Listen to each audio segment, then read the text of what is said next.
నమస్తే, welcome to our channel. రిషికొండపై నిర్మించిన ఇంద్రభవనాల్లో జగన్మోహన్ రెడ్డి ఏర్పాటు చేసుకున్న విలాసాలు బయటకు పొక్కడంతో ఇప్పుడు తాడేపల్లి ప్యాలెస్ విషయంలో భారతి ప్రత్యేక శ్రద్ధ తీసుకుంటున్నట్టు తెలుస్తోంది. జగన్ సీఎంగా ఉన్న సమయంలో ఆయన తాడేపల్లి ఇంటికి 1/2 కిలోమీటర్ దూరం నుంచే ఆంక్షలు ఉంటాయి. కేవలం అపాయింట్మెంట్ లేదా అనుమతి ఉన్న వారికే అక్కడి నుంచి వెళ్లగలరు. అది జూన్ 4వ తేదీ వరకే ఉంది. ఇప్పుడు పరిస్థితి మారిపోయింది. కూటమి ప్రభుత్వం వచ్చాక ఇప్పుడు ఆయన ఇంటి ముందు నుంచి సాధారణ ప్రజలు సైతం రాకపోకలు సాగిస్తున్నారు. కానీ ఆయన ఇంట్లోకి మాత్రం ఎవరిని అనుమతించడం లేదు. ఇక మీడియాకి కానీ విలేకరులకు కానీ అస్సలు ఎంట్రీ లేదు.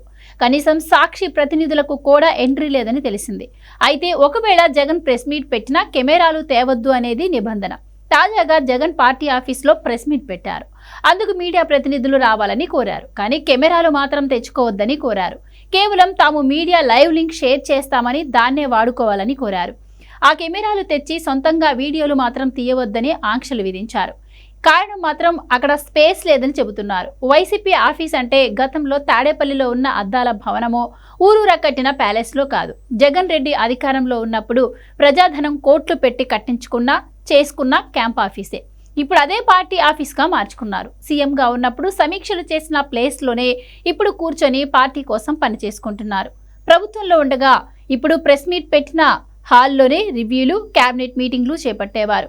చూసేవాళ్లంతా అది సెక్రటేరియట్ అనుకునేలా భ్రమ కల్పించారు. కానీ ప్రభుత్వం మారగానే అసలు విషయం బయటపడింది. ఇప్పుడు తాడేపల్లిలో ఉన్నదంతా కూడా ప్రభుత్వ సామాగ్రి.